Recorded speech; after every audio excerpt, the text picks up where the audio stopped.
ರಸ್ತೆ ಮಧ್ಯದಲ್ಲೇ ರಾಶಿ ರಾಶಿ ರಾಗಿ, ವಾಹನ ಸವಾರರಿಗೆ ಸಂಕಷ್ಟ.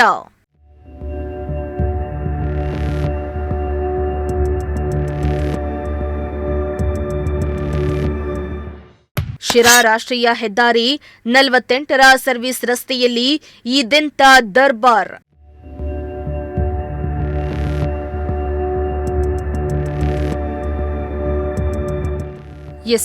ಶಿರಾ ತಾಲೂಕಿನ ಸುತ್ತಮುತ್ತಲಿನ ಗ್ರಾಮಗಳಲ್ಲಿ ರಾಗಿ ಕಟಾವು ಆರಂಭ ಆಗ್ತಾ ಇದ್ದು, ಹಲವು ರೈತರು ಜಮೀನಿನಲ್ಲಿ ಕಣಗಳನ್ನ ನಿರ್ಮಿಸಿಕೊಳ್ತಾ ಇರುವುದನ್ನ ಬಿಟ್ಟು ರಸ್ತೆ ಮಧ್ಯೆಯೇ ರಾಗಿ ಒಕ್ಕಣೆ ಮಾಡ್ತಿದ್ದಾರೆ.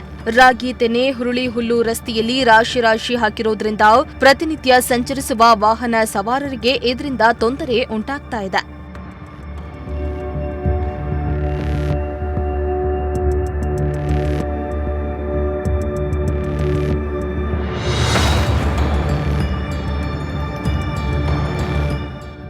ಹೌದು, ರಾಷ್ಟ್ರೀಯ ಹೆದ್ದಾರಿ 48ರ ಸರ್ವಿಸ್ ರಸ್ತೆ ಸೇರಿದಂತೆ ಅನೇಕ ಗ್ರಾಮಾಂತರ ರಸ್ತೆಗಳಲ್ಲಿ ರೈತರು ರಾಗಿ ಒಕ್ಕಣೆ ಮಾಡ್ತಾ ಇದ್ದು, ಇನ್ನು ರಸ್ತೆಯಲ್ಲಿ ಬಿದ್ದಿರುವ ಬಣವೆಯನ್ನ ವಾಹನಗಳ ಚಕ್ರಗಳಿಗೆ ಸಿಲುಕಿ ಇಂಜಿನ್ ಕೆಟ್ಟೋಗ್ತಾ ಇದ್ದು, ಕೆಲವೊಮ್ಮೆ ಬೆಂಕಿ ಕಾಣಿಸಿಕೊಳ್ಳುವ ಘಟನೆಗಳು ನಡೆದಿವೆ. ಇನ್ನು ಕಳೆದ ವರ್ಷವೂ ಇಂತಹ ಕಾರಣಗಳಿಂದ ಅನೇಕ ದ್ವಿಚಕ್ರ ವಾಹನಗಳು ಸಂಚರಿಸುವಾಗ ಜಾರಿ ನಿಯಂತ್ರಣ ಕಳೆದುಕೊಂಡು ಹಲವರಿಗೆ ಕೈಕಾಲು ಮುರಿದುಕೊಂಡ ಸ್ಥಿತಿ ನಿರ್ಮಾಣ ಆಗಿದೆ. ಅಲ್ಲದೆ ಕೆಲವೊಮ್ಮೆ ಹುಲ್ಲಿನ ರಾಶಿಗಳ ಕಾರಣದಿಂದ ಎದುರುಗಡೆ ಬರುವಂತಹ ವಾಹನಗಳು ಕಾಣದೆ ವಾಹನಗಳು ಮುಖಾಮುಖಿ ಡಿಕ್ಕಿಯಾಗಿ ಅಪಘಾತಗಳಾಗ್ತವೆ.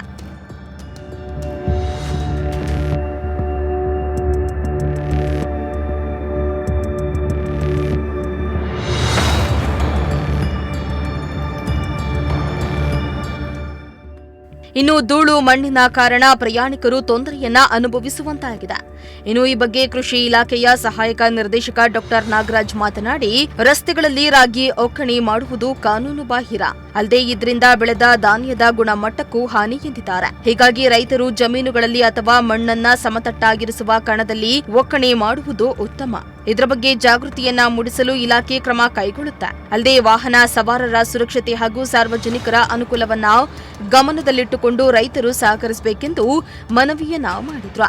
ಹೇಳೋದಾದ್ರೆ, ನಮ್ಮ ಶಿರಾ ತಾಲೂಕಿನಲ್ಲಿ ಒಂದು ವರ್ಷಕ್ಕೆ ಸರಿಸುಮಾರು 10,000ದಿಂದ 12,000 ಹೆಕ್ಟೇರ್ ವರೆಗೆ ರಾಗಿ ಬಿತ್ತನೆ ಆಗುತ್ತೆ. ರಾಗಿ ಬಿತ್ತನೆ ಆದಮೇಲೆ ಅದು ಸಾಮಾನ್ಯವಾಗಿ ಒಂದು ಅಕ್ಟೋಬರ್ ಮತ್ತು ನವೆಂಬರ್ ತಿಂಗಳಲ್ಲಿ ಕಟಾವಾಗ್ತದೆ.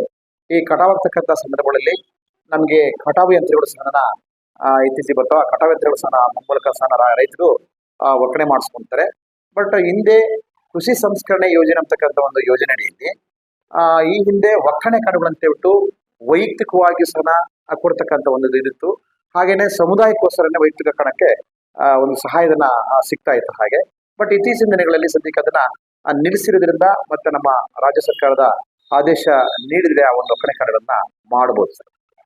ರೈತರು ಬೇಕಾದ್ರೆ ಆಕ್ಚುಲಿ ನಾವು ಬೇಕಾದ್ರೆ ಅದನ್ನ ಒಂದು ಗುಂಪು ಸಭೆ ಮುಖಾಂತರ ನಾವು ನಮ್ಮ ಇಲಾಖೆ ಅಧಿಕಾರಿಗಳು ಬೇಕಾದ್ರೆ ನಾವು ರೈತ ಬಾಂಧವರಿಗೆ ಇಲ್ಲ ಇದು ಮಾಡ್ತಕ್ಕಂಥದ್ದು ಸರಿಯಲ್ಲ ಅಂತಕ್ಕಂಥದ್ದು ನಿಮ್ಮ ಹೊಲದಲ್ಲೇ ಬೇಕಾದ್ರೆ ಕಣಗಳನ್ನು ಮಾಡ್ಕೊಂಡು ಬೇಕಾದ್ರೆ ಈ ರೀತಿಯಾಗಿ ರಾಗಿನ ನಾವು ಒಕ್ಕಣೆ ಮಾಡ್ಕೋಬಹುದು ಅಂತ ಬೇಕಾದ್ರೆ ನಾವು ಹೇಳ್ಬೋದು. ಜೊತೆಗೆ ಏನಪ್ಪ ಅಂದ್ರೆ ಈಗ ರಾಗಿನ ಕಟಾವು ಯಂತ್ರಗಳು ಮತ್ತೆ ಒಕ್ಕಣೆ ಯಂತ್ರಗಳು ಅಂತ ಹೇಳ್ಬಿಟ್ಟು ಮಲ್ಟಿ ಕ್ರಾಪ್ ಥ್ರೆಷರ್ಸ್ ಅಂತ ಹೇಳ್ತಿದ್ವಿ. ಹಾಗೆ ಅದ್ರ ಮೂಲಕ ಒಕ್ಕಣೆ ಮಾಡ್ಕೋಬಹುದು ಬೇಕಾದ್ರೆ ನಾವು ರೈತ ಬಾಂಧವರಿಗೆ ಈ ಸಭೆ ಮುಖಾಂತರ ಮತ್ತೆ ಗ್ರಾಮ ಸಭೆಗಳಲ್ಲಿ ನಾವು ಒಂದು ಅವರಿಗೆ ಅರಿವು ಮೂಡಿಸೋ ಕಾರ್ಯಕ್ರಮನ ನಮ್ಮ ಇಲಾಖೆ ವತಿಯಿಂದ ನಾವು ತೆಗೆದುಕೊಳ್ತೀವಿ. ನಾವು ಏನ್ ಮಾಡ್ತೀವಿ, ಇರ್ತಕ್ಕಂಥ ಸಿಬ್ಬಂದಿಯವ್ರನ್ನ ನಾವು ಬಳಸ್ಕೊಂಡ್ಬಿಟ್ಟು ನಮ್ಮ ತಾಲೂಕಿನಲ್ಲಿ ನಡೀತಕ್ಕಂಥ ಒಂದು ಗುಂಪು ಸಭೆಗಳ ಆಗಿರ್ಬೋದು, ಒಂದು ತರಬೇತಿ ಕಾರ್ಯಕ್ರಮಗಳಾಗಿರ್ಬೋದು, ಒಂದು ಕ್ಷೇತ್ರೋತ್ಸವಗಳಾಗಿರ್ಬೋದು, ನಾವು ಮುಂಗಾರು ಹಂಗಾಮ ಪ್ರಾರಂಭ ಆದಾಗ ಇವುಗಳೆಲ್ಲವನ್ನು ಮಾಡ್ತಾ ಇರಬೇಕಾದ್ರೆ ಎಲ್ಲೆಲ್ಲಿ ನಾವು ಈ ಒಂದು ಸಭೆಗಳು ಮಾಡ್ತೀವೋ, ಎಲ್ಲೆಲ್ಲಿ ನಾವು ಕ್ಷೇತ್ರೋತ್ಸವಗಳು ಮಾಡ್ತಿದ್ವೋ, ಎಲ್ಲೆಲ್ಲಿ ಅರಿವು ಮೂಡಿಸ್ತಕ್ಕಂಥ ಕಾರ್ಯಕ್ರಮ ನಾವು ಮಾಡಬೇಕಾದ್ರೆ ಆ ಸಮಯದಲ್ಲಿ ಹುರುಳಿ ಆಗಿರ್ಬೋದು ಅಥವಾ ರಾಗಿ ಆಗಿರ್ಬೋದು ಒಕ್ಕಣೆ ಮಾಡ್ಕೊಡ್ಲಿಕ್ಕೆ